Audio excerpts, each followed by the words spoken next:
Welcome to Lumina. The scorching Arabian sun beat down upon the golden sands of the Hijaz. The desert wind whispered secrets of time, carrying the scent of myrrh and frankincense through the bustling streets of Mecca. Merchants called out their wares, camels trudged along dusty roads, and the Kaaba stood as the heart of the city, surrounded by pilgrims and worshippers. Yet amidst this ancient city, a child was about to be born, one whose name would echo through eternity. In the year of the elephant, 570 CE, in the tribe of Quraysh, a woman named Amina bint Wahb felt an unusual serenity wash over her. Though she had been carrying her child in solitude after the death of her husband Abdullah, she never felt alone. That night, as she lay in her modest home, a divine light filled her chamber. The pain of labor was gentle, unlike anything she had ever heard of. And then, in the quiet of the night, he arrived. Muhammad. His birth was no ordinary event. Amina later recounted that the moment he entered the world, a radiant glow illuminated the lands of Mecca, reaching as far as the palaces of Sham or Syria. The heavens rejoiced. Even in faraway lands, the fire of Persia's sacred temple, burning for 1,000 years, suddenly extinguished. The idols of the Kaaba trembled. The world knew something momentous had just begun. But Muhammad was not born into luxury. His father had passed away before his birth, and his mother would soon follow. By the tender age of 6, he was an orphan, placed under the care of his grandfather, Abdul Muttalib. When his grandfather passed 2 years later, his uncle, Abu Talib, took him in. Muhammad grew up in hardship, yet he was never bitter. He watched over his uncle's flock as a shepherd, walking through the valleys, listening to the whispers of the wind and the silent messages of the stars. This boy, this orphan of Mecca, was unknowingly being prepared for a mission greater than any before him. By the time he reached manhood, Muhammad had earned a reputation that set him apart from all of Mecca's elite.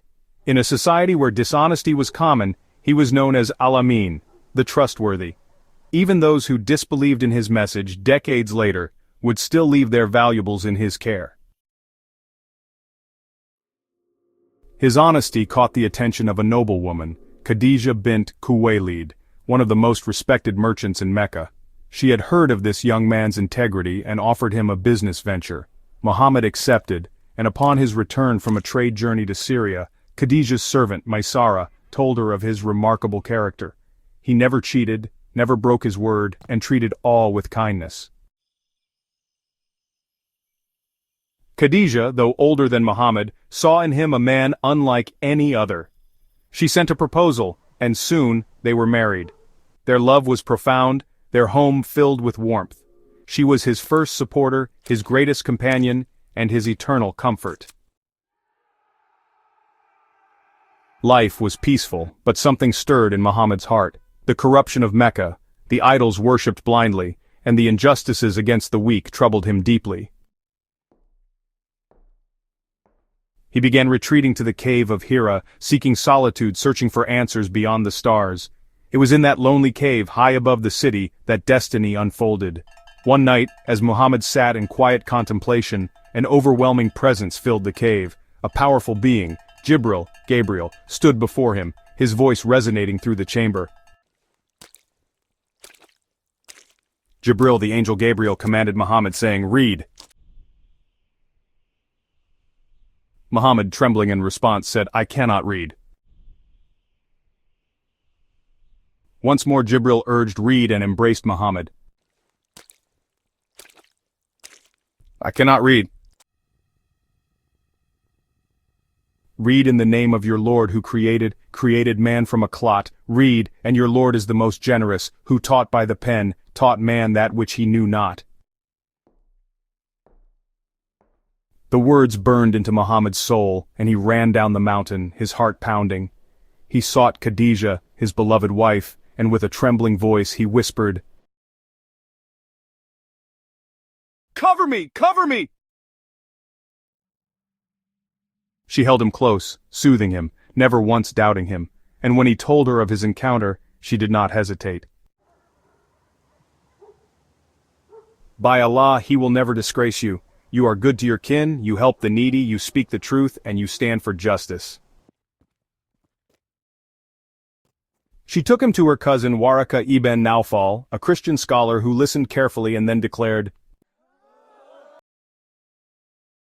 "This is the same revelation that came to Moses. Muhammad, you have been chosen, but beware, your people will drive you out."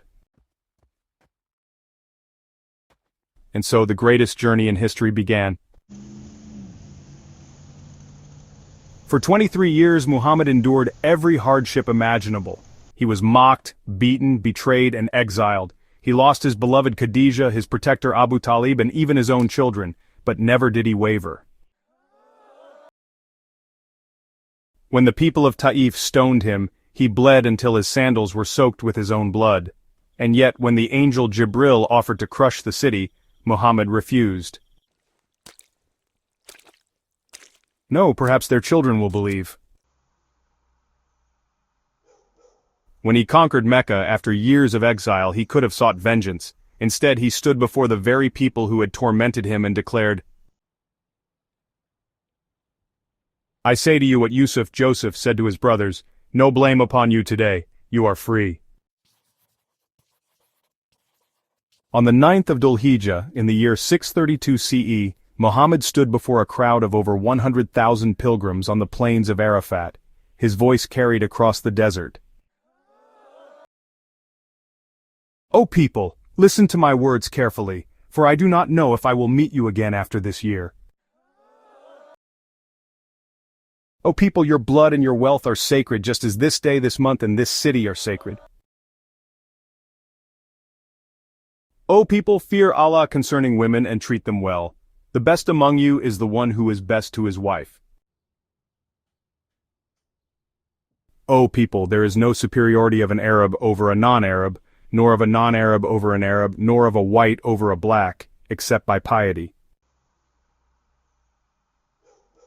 O people, after me there will be no prophet, but I leave you two things, the Quran and my Sunnah. If you hold fast to them, you will never go astray."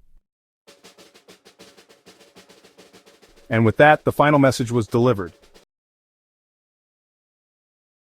A few months later, in his humble home, Muhammad lay upon his wife Aisha's lap, weakened by illness. His last words were not of wealth, power, or conquest, but of prayer and the Ummah, his people. O Allah with the highest companion. And then the world lost its greatest man.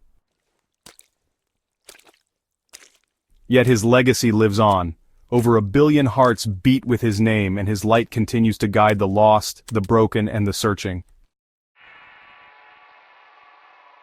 Do not forget to like and subscribe to Lumina, because Lumina might illuminate your knowledge and perhaps your